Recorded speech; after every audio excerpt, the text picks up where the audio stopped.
Hola a todos, vamos a hacer una recomendación de un libro, que nunca lo he hecho. Hoy he terminado la lectura del libro póstumo de Fernando García de Cortázar, Érase una vez Europa, Senderos de Justicia, Tolerancia y Libertad. Fernando García de Cortázar es un historiador, un divulgador histórico muy afamado en el contexto nacional. Él es el autor de Breve Historia de España, de los mitos de la historia de España, de los perdedores de la historia de España, Historia de España desde el arte, Breve Historia de Cultura en España, etcétera. Y sus libros, casi todos, han sido un éxito tanto de crítica como de público. Se han convertido todos ellos en auténticos bestsellers. Fernando García de Cortázar es un historiador raro porque sabe combinar muy bien la investigación académica con la divulgación, y además sus libros están ornamentados, decorados con multitud de referencias a la literatura y al cine. En este caso, en el último libro no iba a ser menos, y abunda en el tema, recalca la necesidad de enseñar la historia a través de estas dos manifestaciones artísticas, tanto de la literatura como el cine, porque sin ambas es imposible entender el devenir de la historia universal. Por ejemplo,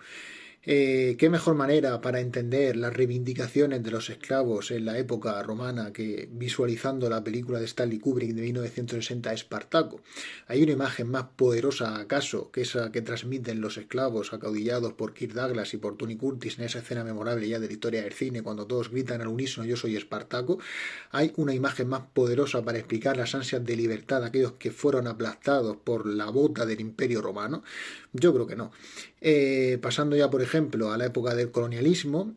¿acaso hay una denuncia más radical del colonialismo del siglo XIX, auspiciado sobre todo en la Conferencia de Berlín de 1885, que la lectura del Corazón de las Tinieblas de Joseph Conrad, posteriormente adaptada por Francis Ford Coppola en Apocalypse Now? Esta vez ambientada en la guerra de Vietnam, donde seguimos al coronel Willard en su odisea en busca del hipnótico y prácticamente fantasmal coronel Kurtz, interpretado por Marlon Brando. ¿Acaso hay una denuncia más satírica también de las ansias imperialistas de la civilización occidental en la centuria decimonónica que la película de John Huston, El hombre que pudo reinar? Donde adaptaba a Rudyard Kipling con ese diálogo memorable entre el personaje interpretado por Sean Connery y el personaje interpretado por Michael Caine, cuando ambos afirman al unísono de que sus hazañas probablemente no las recuerde nadie, de que han sido consumidos, digamos, por las páginas de la historia y que su recuerdo prácticamente no lo va a tener nadie, y entonces ambos se resignan y dicen, pues si no nos recuerdan, que no nos recuerden, ¿qué más nos da? ¿Acaso también hay manera mejor de estudiar la Primera Guerra Mundial que visualizando Senderos de Gloria de Stanley Kubrick?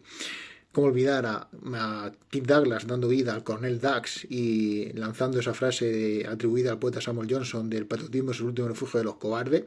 Aforismo que sin duda es cierto, sobre todo en los tiempos de guerra. ¿Acaso hay una mejor representación de la Revolución Rusa, de la guerra civil fratricida, valga la redundancia, que asoló al pueblo ruso, que Doctor Zivago, de David Lean, esa película que suda y desprende romanticismo por los cuatro costados, en esa memorable escena en la que Zivago pregunta de ¿quién son esos soldados? Y la mujer responde, pues no lo sé, da igual si son, si son azules, si son rojos, es lo mismo, porque ambos producen muerte y destrucción y devastación. También hay mejor manera de estudiar el affair Dreyfus, por ejemplo, el caso Dreyfus, que visualizando la película de Roman Polanski, El oficial y el espía, donde el personaje principal está interpretado por Jean Dujardin, el actor de Artis. Volviendo atrás, ¿acaso hay mejor manera de estudiar los planes y programas que guiaron la acción imperial del Imperio Romano que visualizando la película Gladiator de Ridley Scott, con ese memorable diálogo en la tienda de campaña entre Richard Harris, que interpretaba a Marco Aurelio, y Russell Crowe, que interpretaba a Máximo X Meridio, cuando Máximo le dice al emperador, he visto el mundo fuera de Roma, es brutal, cruel y oscuro, Roma es la luz, una vez más simbolizando la idea generadora que guió la acción imperial romana, y cuando Richard Harris, el emperador Marco Aurelio, dice que hubo una vez un sueño llamado Roma, nada calzaba en la mano se desvanecía, tal era su fragilidad, hoy temo no sobreviva al invierno. ¿Hay acaso un libro que explique mejor la fragilidad de todos los imperios? Que como decía María Elvira Rocabarea, la pregunta que hay que hacerse no es por qué caen, sino cómo aguantan tanto, cómo perduran tanto en el tiempo. ¿O acaso hay mejor manera para estudiar la vulneración de los valores democráticos, la Declaración de los Derechos del Hombre y del Ciudadano, que visualizando la película de Jean Renoir, la de Esta tierra es mía, en ese memorable final cuando Charles Laughton, antes de ser apresado por las huestes nazis, le lee la Declaración de los Derechos Humanos a sus alumnos, a sus pupilos, en una demostración de gallardía, de valentía, sin igual, sin par, en los anales de la historia. ¿O acaso hay mejor manera para estudiar las turbulencias mentales que asolaron a una mente privilegiada como es la de Miguel de Unamuno, que visualizando la película de Alejandro Amenábar, la de Mientras dure la guerra? Cuando en el famoso episodio del Paraninfo de la Universidad de Salamanca, más allá de que eso fuera verdad, fuera mentira, que esté distorsionado por la leyenda, no lo sabemos, pero sí que es cierto que ejemplifica muy bien los vaivenes mentales de alguien tan importante en la intelectualidad española del siglo XX como Miguel de Unamuno. Ese conflicto el 12 de octubre de 1936, que también retrató Amenábar en su película, cuando Unamuno le dice a Millán Astray en una demostración, pues eso, de gallardía, de valentía, de hombría sin igual en la historia española, el único intelectual que se manifestó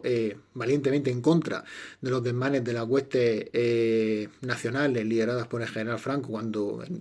estaba él solo en la universidad, por decirlo en lenguaje quijotesco, contra follones, contra malandrines y contra gigantes. Y dijo que este era su templo, el templo de la inteligencia, y que él, que era un hombre dado a paradojas, no entendía aquello de viva la muerte, porque si viva la muerte quiere decir muera la vida.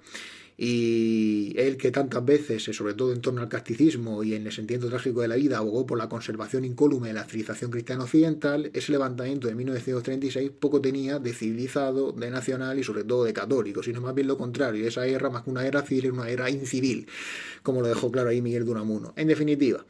que la literatura, el cine y el arte en general son los mejores medios para aprender la historia, como muy bien simboliza este libro de Fernando García de Cortázar, que aquí os recomiendo. Muchas veces